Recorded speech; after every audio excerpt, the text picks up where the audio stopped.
Section 2 interpretation clause 2F से 2J काफ़ी deeply पढ़ेंगे हम लोग इस वीडियो में। Hello guys, my name is Yashvi Sarwani and welcome to Lex ab initio। आज का डिस्कशन का टॉपिक है section 2 interpretation clause from 2F to 2J। Promises which form the consideration or part of consideration for each other are called reciprocal promises। Reciprocal promises वो होते हैं जिनमें एक party दूसरी पार्टी को प्रॉमिस करती है to provide them with goods and services, उसके बदले ऑपोजिट पार्टी प्रॉमिस करती है to pay them with money और कंडक्ट। बट यहाँ क्वेश्चन ये अराइज होता है कि पहले परफॉर्म कौन करेगा। तो एज सच कोई रूल नहीं है कि पार्टी ए पहले परफॉर्म करेगी कि पार्टी बी पहले परफॉर्म करेगी। ये कॉन्ट्रैक्ट में स्पेसिफिकली मेंशन्ड होता है कि पहले परफॉर्म कौन करेगा। और एक बहुत ही ज़्यादा याद रहने वाला एग्जाम्पल है हमारा हिंदू मैरिज एक्ट का। हिंदू मैरिज एक्ट में शादी के वक्त पंडित जी लड़के से 7 वचन दिलवाते हैं, जिसके बदले लड़की लड़के को 5 वचन देती है।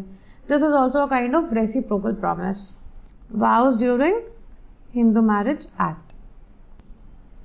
अब आगे बात वॉइड कॉन्ट्रैक्ट्स की, तो इसमें 2 टर्म्स यूज्ड हैं, अनफोर्सीन इवेंट्स और सब्सिक्वेंट पॉसिबिलिटीज। अब मान लीजिए कोई XYZ रॉक बैंड है, उनसे हमने कॉन्ट्रैक्ट किया कि सो एंड सो डेट पे सो एंड सो वेन्यू पे हम लोग एक कॉन्सर्ट करेंगे। वेन्यू बुक हो गया, टिकट सेल हो गई, इन शॉर्ट सब कुछ हो गया था। But on that very same day जिस दिन कॉन्सर्ट होना था उस दिन बहुत बारिश हो जाती है, बहुत ज़्यादा, इतनी ज़्यादा कि नीडी पानी भर जाता है।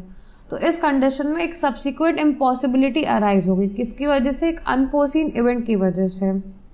तो अब ये जो वैलिड कॉन्ट्रैक्ट था ये फुलफिल तो नहीं किया जाता, तो इसी पे हम बोलेंगे an agreement not enforceable by law is said to be void. जब एक वैलिड एग्रीमेंट लॉ के द्वारा एनफोर्स नहीं किया जा सकता तो उसको वॉइड कहते हैं। An agreement enforceable by law is a contract, एक अग्रीमेंट जो कि लॉ के, जिसके पास लॉ की बैकिंग होती है उसको कॉन्ट्रैक्ट कहते हैं। या उसको ऐसे बोल सकते हैं कि एक अग्रीमेंट जिसको लॉ के द्वारा एनफोर्स किया जा सकता है उसको हम लोग कॉन्ट्रैक्ट कहते हैं।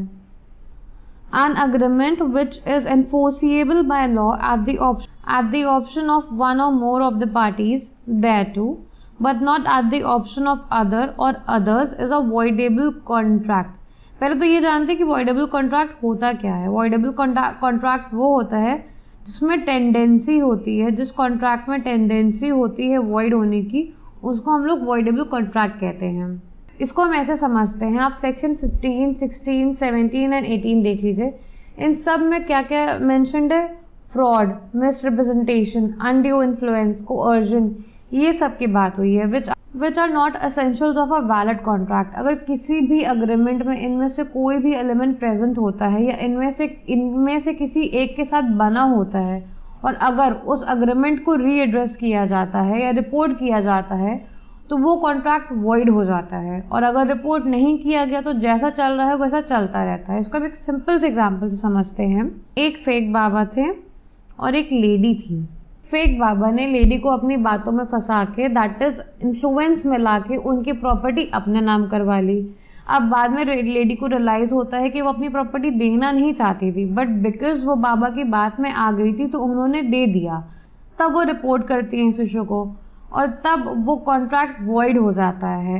एज जिस कॉन्ट्रैक्ट में वॉइड होने के एलिमेंट्स प्रेजेंट होते हैं या वॉइड होने की टेंडेंसी होती है उनको वॉइडेबल कॉन्ट्रैक्ट्स कहते हैं। Clear? If not, then please comment. A contract which ceases to be enforceable by law becomes void when it ceases to be enforceable.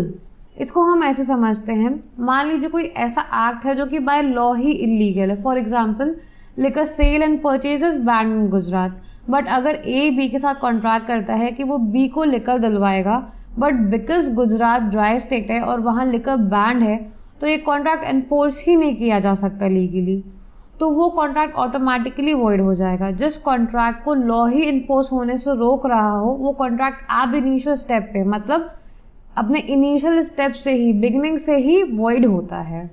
अब आइए हम लोग फटाक से रिवाइज कर लेते हैं।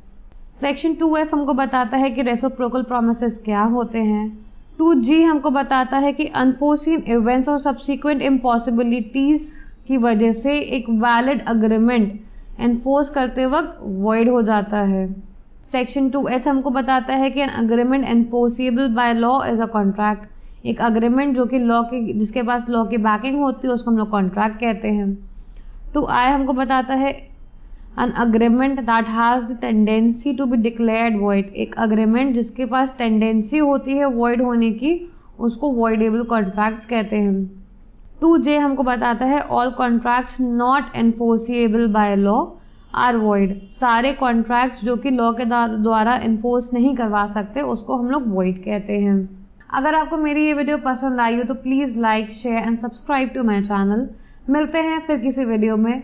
Till then, मस्ती कीजिए but keep studying. Yashvi Kesarwani signing off. Bye.